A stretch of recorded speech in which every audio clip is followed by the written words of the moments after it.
Hello friends, welcome back to our YouTube channel.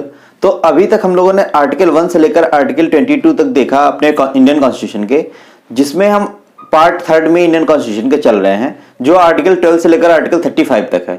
और ये जो आर्टिकल 12 से लेकर आर्टिकल 35 तक का है, उसमें हम लोग देखते हैं फंडामेंटल राइट्स। तो फंडामेंटल राइट्स जो हमारे टोटल थे स्टार्टिंग में, वो 7 फंडामेंटल राइट्स थे।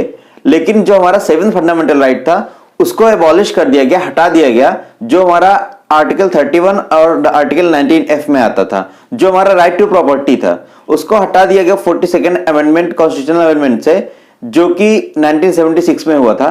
तो आइए अब देखते हैं। हम अभी तक हम लोगों ने देखा हमारा first fundamental right, right to equality.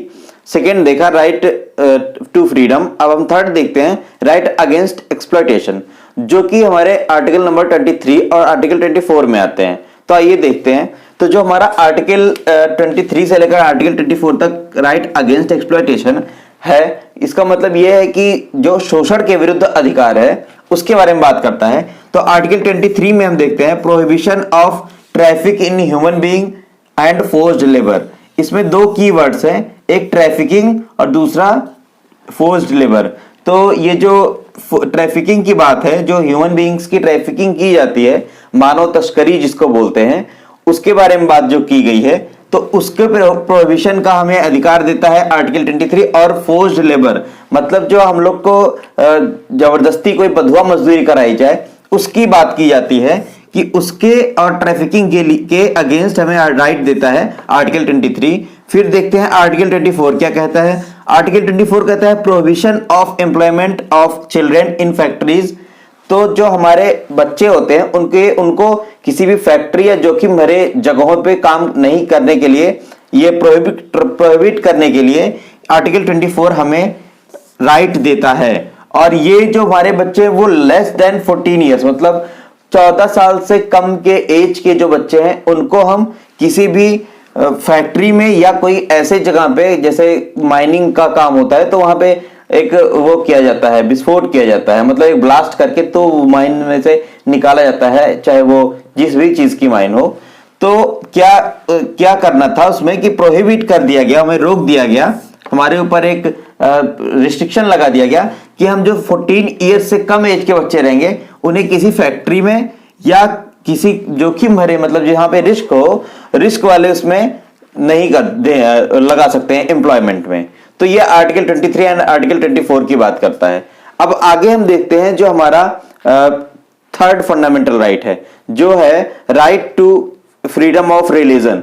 उसकी बात देखते हैं, उसमें क्या क्या चीजें कही गई हैं। नेक्स्ट आता है right to freedom of religion, मतलब हमें धार्मिक स्वतंत्रता की आजादी है, मतलब धार्मिक स्वतंत्रता का मूल अधिकार है। तो देखते हैं कि क्या होता है ये धार्मिक स्वतंत्रता का मूल अधिकार। जो हमारा ये right to freedom of religion है, वो आर्टिकल 25 से लेकर आर्टिकल 28 तक है। तो सबसे पहले हम देखते हैं आर्टिकल 25 क्या कहता है।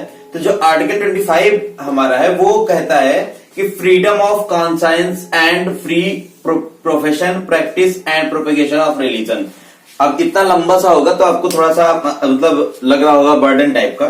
तो देखिए, कह रहा है फ्रीडम ऑफ कंसाइंस, इसमें कुछ कीवर्ड्स है, conscience, free profession, practice and propagation, ये है ना, ये 4 वर्ड्स हैं। तो इसमें बात ये कही गई है कि जो भी कोई भी व्यक्ति अपने मन से स्वतंत्र है, उसको एक स्वतंत्रता मिली है कि वो जिस धर्म को भी चाहे और या किसी भी धर्म को ना भी चाहे, तो कोई भी धर्म ना भी मान सकता है और कोई भी धर्म मान भी सकता है। तो पूरे तरीके से टोटली एक पर्सन ओरिएंटेड काम किया गया। एक पर्सन ओरिएंटेड काम ये किया गया कि मतलब अगर आपका खुद का मतलब मर्जी है, तो आप कोई भी माने धर्म या मन करें तो ना माने, या कोई भी धार्मिक आप प्रैक्टिस कर सकते हैं। मतलब अगर कोई हिंदू धर्म को मानता है तो हिंदू धर्म को फॉलो कर सकता है, अगर वो क्रिश्चियन धर्म को मानता है तो क्रिश्चियन धर्म को फॉलो कर सकता है, या मुस्लिम धर्म को मानता है तो मुस्लिम को फॉलो कर सकता है।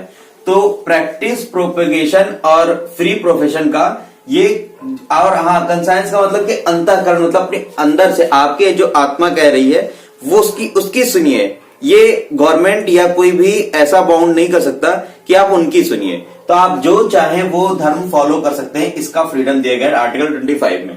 फिर आर्टिकल 26 में जो बात की गई है वो कही है freedom to manage religious affairs. मतलब कि freedom to manage religious affair का मतलब ये है कि जो पर्सन है वो किसी भी धार्मिक जो संस्था होती है, जैसे कि अभी गुरुद्वारे चलते हैं या मस्जिद में खैरात खिलाई जाती है या मंदिर में बांटे जाते हैं जो हमारे लगते हैं, मतलब भंडारे वगैरह किए जाते हैं। तो ये सारी चीजें जो हैं उनका जो मैनेज रिलीजियस अफेयर्स, तो जो रिलीजियस जो अफेयर्स हैं उनको मैनेज करने के लिए हमें फ्रीडम देता है आर्टिकल 26।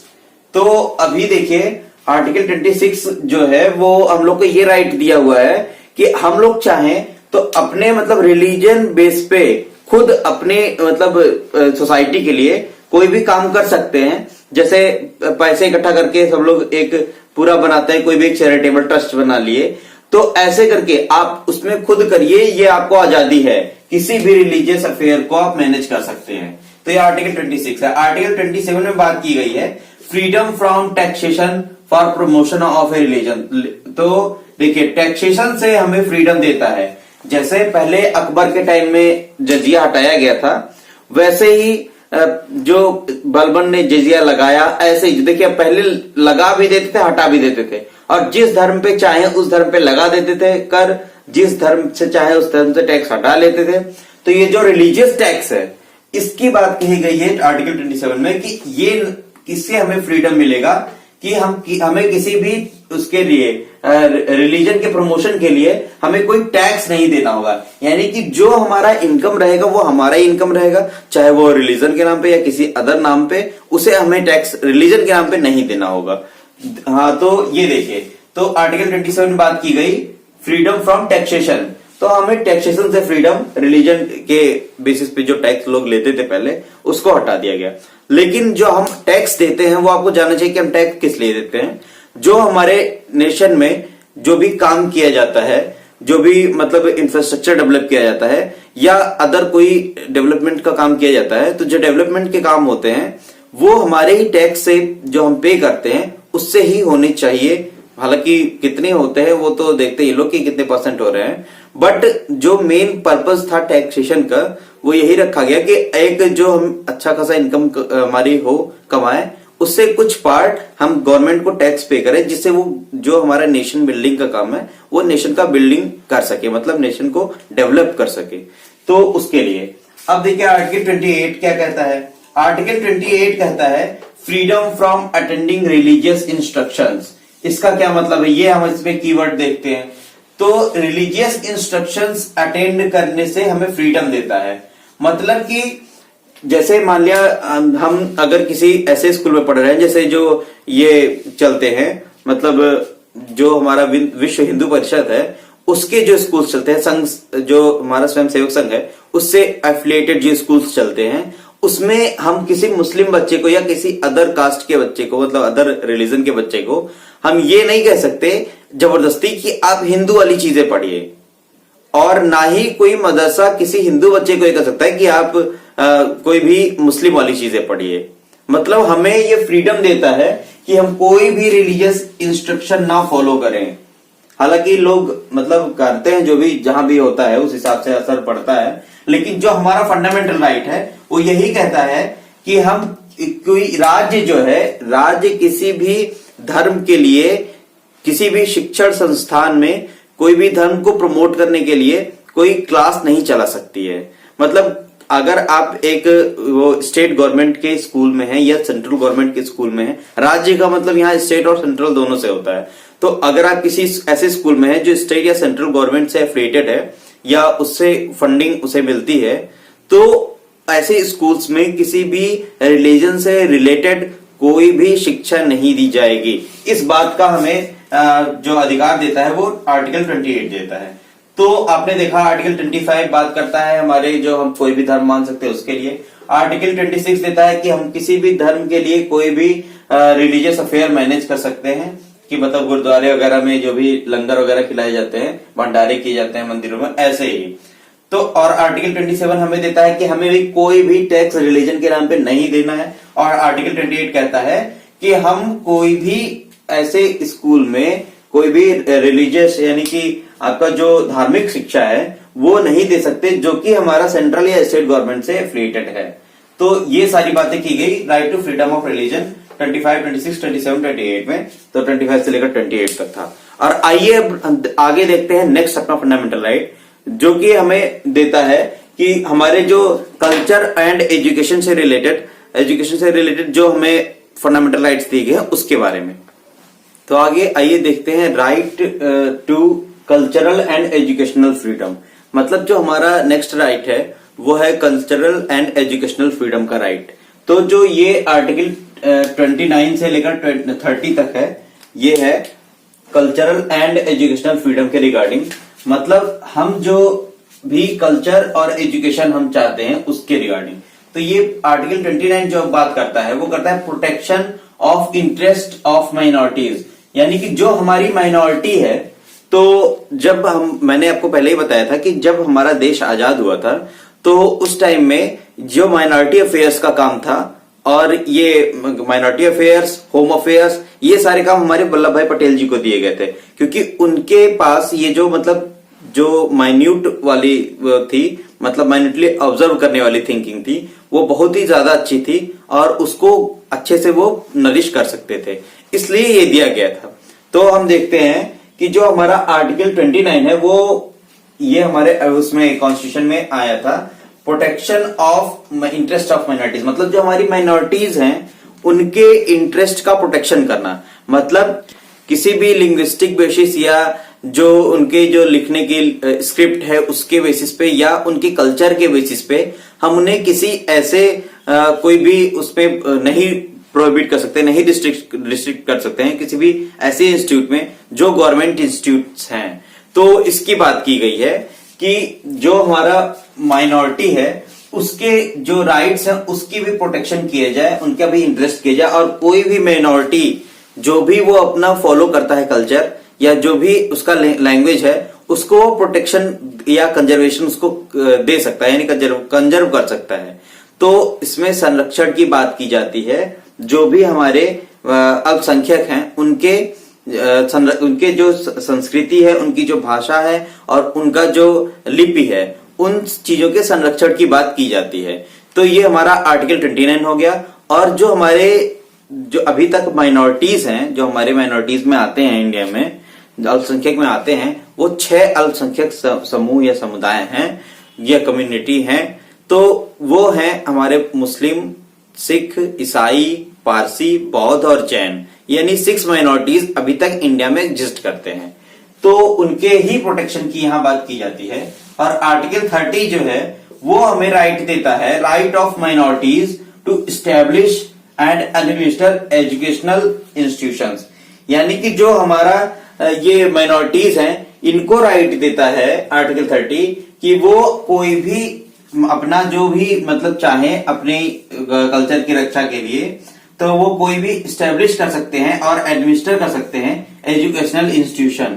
मतलब अल्पसंख्यकों को अपना खुद का कोई भी एजुकेशनल इंस्टीट्यूशन एस्टैब्लिश और एडमिनिस्टर कर सकते हैं, और गवर्नमेंट उन्हें जो फंडिंग करती है उसमें कोई भी भेदभाव नहीं कर सकती है। यानी कि हमारे अल्पसंख्यक समुदाय कोई भी शैक्षणिक संस्था चला सकते हैं, उसका शासन प्रशासन कर सकते हैं, और गवर्नमेंट उन्हें फंडिंग देने में कोई भी भेदभाव नहीं करेगी। इसका हमें देता है ये आर्टिकल 30 हमें ये राइट देता है। अब आगे देखते हैं जो नेक्स्ट राइट आता है। तो आइए अब आगे देखते हैं जो हमारा नेक्स्ट फंडामेंटल राइट है। तो जो हमारा आर्टिकल 31 हमें जो फंडामेंटल राइट देता था राइट टू प्रॉपर्टी का, उसको तो हटा दिया गया, उसको तो ओमिट कर दिया गया। फिर अब जो ये हमारा नेक्स्ट फंडामेंटल राइट आता है वो आता है राइट टू कॉन्स्टिट्यूशनल रेमेडीज, मतलब संवैधानिक उपचारों का अधिकार। तो जो ये फंडामेंटल राइट है ये बहुत ही ज्यादा इंपॉर्टेंट है और बहुत बार आपके एग्जाम्स में पूछा जाता है। और इसमें देखिए ये इंपॉर्टेंट क्यों है, क्योंकि ये जो राइट है इसको जो डॉक्टर भीमराव अंबेडकर थे उन्होंने कहा था सोल ऑफ द कॉन्स्टिट्यूशन। तो आपके एग्जाम में पहला क्वेश्चन यहां से बनता है कि जो सोल ऑफ द कॉन्स्टिट्यूशन है वो क्या है। तो अगर एग्जाम में ये आया कि सोल ऑफ द कॉन्स्टिट्यूशन क्या है सिंपल वर्ड में, तो आप उसको लिखेंगे, आप उसमें टिक करेंगे कि सोल ऑफ द कॉन्स्टिट्यूशन क्या है, कि जो हमारा प्रीएम्बल है वो सोल ऑफ द कॉन्स्टिट्यूशन है। लेकिन अगर ये स्पेसिफिक है वो डॉक्टर भीमराव अंबेडकर जी द्वारा किसे कहा गया है। तो अगर डॉक्टर भीमराव अंबेडकर जी द्वारा पूछा जाएगा तो वो हमें ये, तो अगर डॉक्टर भीमराव अंबेडकर जी द्वारा देखते हैं तो सोल ऑफ कॉन्स्टिट्यूशन कहा गया है आर्टिकल 32 यानी राइट टू कॉन्स्टिट्यूशनल रेमेडीज का। तो जो सोल ऑफ कॉन्स्टिट्यूशन का मतलब ये हुआ कि अगर कॉन्स्टिट्यूशन में ये राइट ना हो तो जैसे आदमी में क्या होता है, आदमी के बॉडी में अगर सोल ना हो तो वो बॉडी बेकार हो जाती है। तो बेकार मतलब वो मरी हुई मान ली जाती है बॉडी। तो सोल जो है वो जिंदा रखता है। तो उसी तरीके से जो हमारा कॉन्स्टिट्यूशन है उसको जिंदा रखने के लिए ये आर्टिकल बहुत इंपॉर्टेंट है। तो आप सोच सकते हैं कि डॉक्टर भीमराव अम्बेडकर ने क्यों कहा होगा कि ये सोल ऑफ द कॉन्स्टिट्यूशन है। तो देखिए जो हमारे फंडामेंटल राइट्स हैं वो फंडामेंटल राइट्स इसलिए हैं क्योंकि उनके लिए हम उनको इन्फोर्स कराने के लिए, उनको मतलब लागू कराने के लिए हम कोर्ट्स में जा सकते हैं, लेकिन लीगल राइट के लिए हम नहीं कर सकते हैं। और फंडामेंटल राइट मेनली ये है कि फंडामेंटल राइट को कोई छीन नहीं सकता है हमसे, वो हमारा मूल अधिकार है। लेकिन जो हमारे लीगल राइट्स हैं उनको गवर्नमेंट चाहे तो हमारे ऊपर जबरदस्ती इन्फोर्स भी कर सकती है और चाहे तो हमसे छीन भी सकती है। हालांकि कुछ स्पेशल प्रोविजंस जो इमरजेंसी के प्रोविजंस है उसमें कुछ फंडामेंटल राइट्स हटा दिए जाते हैं, लेकिन नॉर्मल कंडीशंस में कोई हमारे फंडामेंटल राइट्स को नहीं छीन सकता है। तो इसीलिए इसको फंडामेंटल राइट कहा गया। और अगर कोई हमारे फंडामेंटल राइट्स को छीन रहा है या उसका मतलब शोषण कर रहा है तो उसके लिए हम जा सकते हैं कोर्ट में। और जो हमें कोर्ट में जाने का राइट, ये भी एक राइट है कि हम कोर्ट में जा सकते हैं। ये जो राइट है वो हमें देता है यही कॉन्स्टिट्यूशनल रेमेडीज का जो हमारा फंडामेंटल राइट है आर्टिकल 32। इसीलिए इसको डॉक्टर भीमराव अम्बेडकर जी ने सोल ऑफ द कॉन्स्टिट्यूशन कहा। और आइए देखते हैं कि ये जब हम जाते हैं कोर्ट में तो क्या होता है। तो देखिए अगर हम किसी फंडामेंटल राइट के वायलेशन के लिए इन्फोर्समेंट कराने के लिए हम फंडामेंटल राइट्स के लिए कहाँ जा सकते हैं, सुप्रीम कोर्ट जा सकते हैं। तो जो सुप्रीम कोर्ट जाते हैं एक पर्सन, कोई भी पर्सन वो सुप्रीम कोर्ट जा सकता है। ये आर्टिकल 32 में बात की गई है। और इसी आर्टिकल में कहा गया है कि अगर सुप्रीम कोर्ट को लगता है कि ये मतलब जो भी जिस फंडामेंटल राइट के वायलेशन के लिए पर्सन आया है वो सही बात है तो वो 5 रिट्स जारी कर सकता है। रिट का मतलब क्या होता है, देखिए रिट का मतलब ये होता है, रिट का मतलब होता है समादेश। मतलब कि किसी को जब कोई भी ऐसा आदेश दिया जाए कि जिसके लिए मतलब उसे बाध्य होना पड़े, उसको समादेश कहते हैं। तो उसको रिट बोलते हैं इंग्लिश में। तो जो हमारे सुप्रीम कोर्ट है हमारा, उसके पास 5 रिट्स जारी करने का मतलब अधिकार है, वो आर्टिकल 32 से ही मिलता है। तो ये भी क्वेश्चन काफी बार पूछा था। नेक्स्ट क्वेश्चन, पहला क्वेश्चन तो उठता है कि soul of the constitution doctor Bhimrao Ambedkar के अकॉर्डिंग कौन सा है। सेकेंड उठता है कि हम कहाँ, जब हमारा कोई भी फंडामेंटल राइट वायलेट हो तो उसके लिए हम कहाँ जा सकते हैं, तो सुप्रीम कोर्ट जा सकते हैं। और सुप्रीम कोर्ट रिट जारी करने की शक्ति प्रदान करता है, जो हमें इंपावर करता है सुप्रीम कोर्ट को आर्टिकल 32 के तहत। तो यही पूछा जा सकता है कि किस आर्टिकल में सुप्रीम कोर्ट को पावर देता है, पावर दिया गया है कि वो रिट जारी कर सकता है, तो आर्टिकल 32 में। और 5 रिट्स कौन कौन से हैं ये देख लीजिए।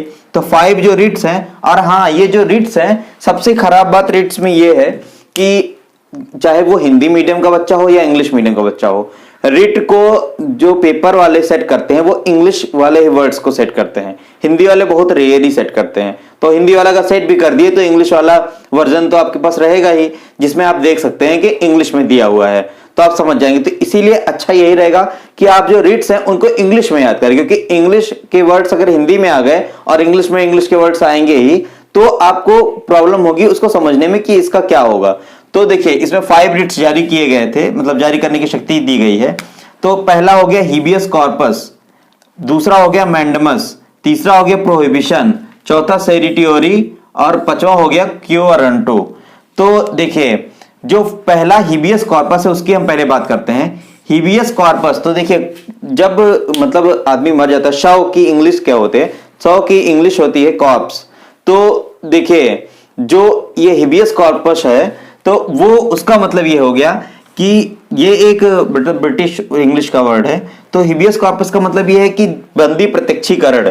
तो इसका मतलब ये है कि जब भी कोई भी पर्सन अरेस्ट होगा तो उसे हमें अपने जो नजदीकी मजिस्ट्रेट रहेंगे उसको उसके सामने प्रस्तुत करना होता है, प्रेजेंट करना रहता है, प्रत्यक्ष करना रहता है, मतलब हिबियस कॉर्पस करना रहता है कि वो ये रिट जारी कर सकता है कि अगर मान लिया हमारा फंडामेंटल राइट है कि हमारा जो भी ये आर्टिकल 20 और आर्टिकल 22 है उसके तहत हमें मिला है कि जो भी हमें मतलब अरेस्ट किया गया या जो भी मेरे अगेंस्ट एक्शन लिया जा रहा है उसके वारंट के बारे में हम जाने, तो ये सारी जो चीजें हैं तो अगर ये वायलेट हो रही है, हमें अरेस्ट किया गया लेकिन हमें 24 घंटे के अंदर मजिस्ट्रेट के सामने नहीं लाया गया, तो हम क्या करेंगे, हम सुप्रीम कोर्ट जा सकते हैं। तो सुप्रीम कोर्ट रिट जारी करेगा कि इनका बंदी प्रत्यक्षीकरण किया जाए, हिबियस कॉर्पस हो, मतलब 24 घंटे के अंदर इन्हें जो मजिस्ट्रेट रहेंगे उनके सामने लाया जाए। तो हिबियस कॉर्पस हो गया। सेकंड हो गया मैंडेमस। मैंडेमस का मतलब होता है परमादेश। तो परमादेश का मतलब यह है कि परमादेश उस समय जारी किया जाता है जब कोई पदाधिकारी, परमादेश तब जारी किया जाता है यानी कि जो हमारा मैंडेमस है वो तब जारी किया जाता है जब कोई पदाधिकारी अपने सार्वजनिक कर्तव्य यानी जो उसका पब्लिक के लिए उसका ड्यूटी है उसको फॉलो ना कर रहा हो तो उस पर जारी किया जाता है मैंडेमस। यानी कि तो जैसे मान लिया हम लोग कहीं भी किसी भी ऑफिस में जाते हैं, गवर्नमेंट ऑफिस में, और जो वहां के एम्प्लॉय हैं वो गवर्नमेंट एम्प्लॉय है, तो उनका ये ड्यूटी है, उनका ये कर्तव्य है कि पब्लिक की बात को सुने और पब्लिक की बातों का जो भी सॉल्यूशन हो वो सॉल्यूशन दें। तो इसके लिए अगर वो कोई ऐसा नहीं कर रहा है तो उसके लिए भी हम सुप्रीम कोर्ट जा सकते हैं, और तब ये सुप्रीम कोर्ट ये रिट जारी करती है मैंडेमस और कहती है, परमादेश देती है कि जो भी मतलब ऐसा कोई सार्वजनिक अधिकारी है या सार्वजनिक व्यक्ति है कि जो मतलब सरकार के लिए काम कर रहा हो लेकिन वो पब्लिक की बात, सार्वजनिक जो कर्तव्य हो उसका निर्वहन ना कर रहा हो, तो उसके अगेंस्ट ये मैंडेमस जारी किया जाता है। तो सेकेंड हो गया मैंडेमस। थर्ड हो गया प्रोहिबिशन। प्रोहिबिशन या प्रतिषेध लेख। तो ये देखिए, ये जारी किया गया किसी भी पर्सन को, किसी भी अधिकारी को जारी किया जा सकता है, ये भी पर्सन को जारी किया जा सकता है, लेकिन ये जारी जो किया जाता है वो सिर्फ हायर कोर्ट्स को से लोअर कोर्ट्स को जारी किया जाता है। यानी कि जो हमारा सुप्रीम कोर्ट है वो हाई कोर्ट को जारी कर सकता है कि पर्टिकुलर किसी भी मतलब सब्जेक्ट पे कि आप इस पर कोई भी निर्णय नहीं लेंगे, कानूनी कार्यवाही नहीं करेंगे। तो उसको रोकने के लिए, प्रोहिबिट करने के लिए ये एक रिट जारी करने की शक्ति है। मान लिया कोई फंडामेंटल राइट वायलेट हो रहा है किसी पर्सन का और वो मतलब हाई कोर्ट में गया और हाई कोर्ट में उसके अगेंस्ट ही काम हो रहा है, तो वो सुप्रीम कोर्ट में अपील कर सकता है। तो जो सुप्रीम कोर्ट में अपील करेगा तो वहां से वो यही रिट जारी करेंगे, प्रोहिबिशन की रिट जारी करेंगे कि आप रुक जाइए, थम जाइए, आप इसमें कुछ नहीं कर सकते हैं, आप ये मतलब हम ये रिट जारी करते हैं कि आप उस चीज पे रुक जाइए, प्रोहिबिट कर देते हैं उसको। फिर जो सर्टियोरेरी है यानी उत्प्रेषण। तो सर्टियोरेरी में क्या होता है कि जो जैसे यहां पे रोका गया था, प्रतिषेध किया गया था कि आप रुक जाइए, वैसे ही सर्टियोरेरी में क्या किया जाता है कि जो भी ऐसे कोई भी मतलब मामले हैं जो काफी दिनों से पेंडिंग पड़े हुए हैं लोअर कोर्ट्स में, तो उसको भी सुप्रीम कोर्ट एक रिट जारी कर सकता है कि आपके यहां जो पेंडेंसी है, ये सब जो आप लोग नहीं निपटा पा रहे हैं उसको आप रहने दीजिए, आप मत करिए, उसको ऊपर भेज दीजिए, हम करते हैं। तो ये यहां पे रिट जारी करने की शक्ति इसको है और इस रिट से ये होता है। फिर देखिए क्यू वारंटो, ये बहुत इंटरेस्टिंग है, अधिकार परीक्षा लेख। तो क्यू वारंटो में क्या होता है कि मान लिया कोई भी व्यक्ति कोई भी काम कर रहा है, मान लिया जैसे कोई भी ऑफिसर है वो आपको फांसी की सजा दे रहा है, कह दे रहा है, बाई चांस, मतलब एक मजाक की बात है वो, कि सीरियसली तो कोई नहीं करेगा, लेकिन मतलब मान लिया कोई कह दिया कि इनको फांसी की सजा दे दो, मान लिया कोई भी डीएम ही है तो कह दिया कि इसको फांसी की सजा दे दो, तो आप उसके लिए जा सकते हैं सुप्रीम कोर्ट में और सुप्रीम कोर्ट उसके लिए क्यू वारंटो भेजेगा। मतलब क्या आपकी वारंटी है कि आप किस बेसिस पे कह रहे हैं, तो आपके पर्सन को, ये भी पर्सन को जारी होता है, ये और ये दोनों किसको जारी होता है, जो भी कोर्ट्स होते हैं उनको जारी होता है। तो अभी मैं आपको बताता हूं, एक मिनट। तो ये क्यू वारंटो में क्या होता है कि ये भी पर्सन को जारी होता है कि आप बताइए किस अधिकार से आपने ये काम किया। तो क्यू वारंटो में अधिकार देखा जाता है कि क्या आपने, किस अधिकार से आपने ये काम किया। तो देखिए 5 रिट्स थे और 5 रिट्स में से 2 रिट यानी कि जो प्रोहिबिशन का और सेरिटियोरेरी का, आप याद रख लीजिए, इंग्लिश में याद करिएगा, जो पीसी को सुप्रीम कोर्ट, पीसी को एससी देखता है, पीसी को सुप्रीम कोर्ट देखता है, यानी प्रियंका चोपड़ा को, यानी प्रियंका चोपड़ा को समझेगा, ये प्रोहिबिशन और सर्टियोरेरी को ये Supreme Court to lower court, यानी कि एससी एचसी मतलब जितने भी सी हैं सब एक साथ हैं, यानी पीसी को एचसी और एससी ये लोगों के बीच में जारी किया जाता है। फिर बाकी जो बचे वो पर्सन को जारी किया जाता है, मतलब पर्सन और मतलब किसी भी संस्था को भी जारी किया जा सकता है, लेकिन ये पर्सन को भी जारी किया जा सकता है, इस बात को याद रखिएगा। तो हेबियस कॉर्पस और मैंडेमस और क्यो वारंटो इन तीनों को किसी भी पर्सन को भी जारी किया जा सकता है, किसी भी इंस्टीट्यूट को भी जारी किया जा सकता है, और प्रोहिबिशन और सर्टियोरेरी जो है इसको सिर्फ कोर्ट्स को जारी किया जा सकता है, कोर्ट्स टू कोर्ट। तो ये सारे फंडामेंटल राइट्स थे। तो देखिए आपको ये याद रखना है, कई थोड़ी थोड़ी चीजें आपको याद रखनी है, जैसे कि ये soul of constitution doctor Bhimrao Ambedkar के अकॉर्डिंग कौन है, तो ये article 32 right to constitutional remedies. फिर आर्टिकल 32 में सुप्रीम कोर्ट को रिट जारी करने की शक्ति प्रदान की गई है, और जब ये रिट जो इशू करने की जो राइट है वो सुप्रीम कोर्ट को प्रदान की गई, तो हाई कोर्ट की भी की गई होगी। तो हाई कोर्ट को किस उसमें की गई है, आप ये लोग कमेंट बॉक्स में बताएंगे कि हाई कोर्ट को रिट जारी करने की शक्ति कौन सा आर्टिकल देता है। तो ये 5 जो हमारे रिट जारी करने की शक्तियां थी, और इसको आप इंग्लिश में जरूर याद कर लीजिएगा। मैं आपको बार बार इस बात पे एम्फेसिस कर रहा हूं कि इंग्लिश में जरूर याद कर लीजिएगा, तो ये बहुत इंपॉर्टेंट है। और उसके बाद देखिए जो हमारे फंडामेंटल राइट्स हैं इनको इन्फोर्स कराया जा सकता है, जैसा अभी ये आर्टिकल 32 में आपने देखा, इनको इन्फोर्स कराया जा सकता है, लेकिन लीगल राइट्स को इन्फोर्स नहीं कराया जा सकता है। ये दोनों में डिफरेंस है, ये अपने दिमाग में डिफरेंस बना के रखिएगा। तो फिर ये देखिए यहां तक आपके फंडामेंटल राइट्स कंप्लीट हो गए, और आगे हम देखते हैं कि कौन कौन से ऐसे जो इंपॉर्टेंट केसेस हैं जिसके बारे में हमें जानना चाहिए, तो वो हम आगे देखते हैं। उसके बाद हम आते हैं डीपीएसपी पे, जो राज्य के नीति निर्देशक तत्व हैं। तो अभी आपके मन में आ रहा होगा कि जो हमारा आर्टिकल 12 से लेकर आर्टिकल 35 तक फंडामेंटल राइट था, तो उसमें हम लोगों ने article 12, article 13, article 33, article 34, article 35 तो देखा ही नहीं। तो मैं आपको बता दूं कि जो हमारा ये फंडामेंटल राइट्स का पूरा पार्ट है, उसमें आर्टिकल 12 में स्टेट का डेफिनेशन दिया गया कि स्टेट किसे कहेंगे। आर्टिकल 13 में ये बताया गया है कि जो हमारा कोई भी ऐसा लॉ, जो कोई भी कानून बनेगा, वो अगर फंडामेंटल राइट को मतलब को वायलेट कर रहा है या अगेंस्ट है, तो वो वाइड हो जाएगा, मतलब वो शून्य हो जाएगा। तो वो बात की गई आर्टिकल 12 और आर्टिकल 13 में। आर्टिकल 33 से लेकर के 35 में जो हमारे दो मतलब आर्टिकल 34 और आर्टिकल 33 में ये बताया गया है कि जो हमारे जो फोर्सेस हैं उनके राइट्स की बात की गई है, और आर्टिकल 35 में बात की गई है कि हमारे जो लेजिस्लेचर है हमारा, उसके राइट्स की बात की गई है। तो इन दोनों की बात हो गई। फिर देखिए अब आपके दिमाग में एक बात आ रही होगी कि जो हमारा फंडामेंटल राइट है, क्या उसमें अमेंडमेंट किया जा सकता है? तो जी हाँ, उसमें अमेंडमेंट किया जा सकता है। क्यों? देखिए जो बेसिक स्ट्रक्चर का, मूल ढांचे का कॉन्सेप्ट निकल के आया वो केशवानंद भारती केस से निकल के आया।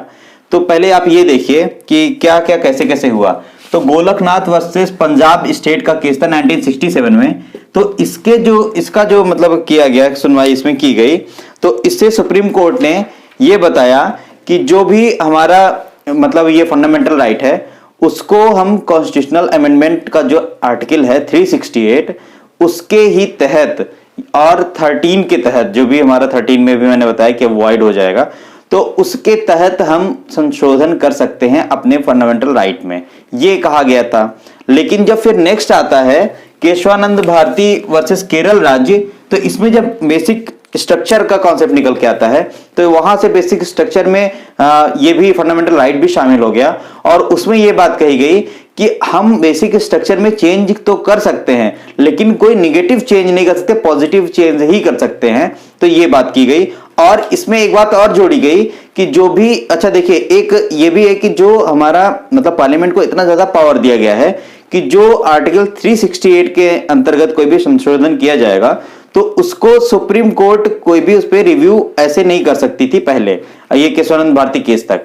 तो उसमें क्या हुआ, जब केशवानंद भारती केस होता है तब भी यही था कि नहीं कर सकती है। लेकिन जब हमारा 42nd कॉन्स्टिट्यूशनल अमेंडमेंट किया गया 1976 में, 73 में होता है केशवानंद भारती केस और 76 में कॉन्स्टिट्यूशनल अमेंडमेंट 42nd वाला आता है।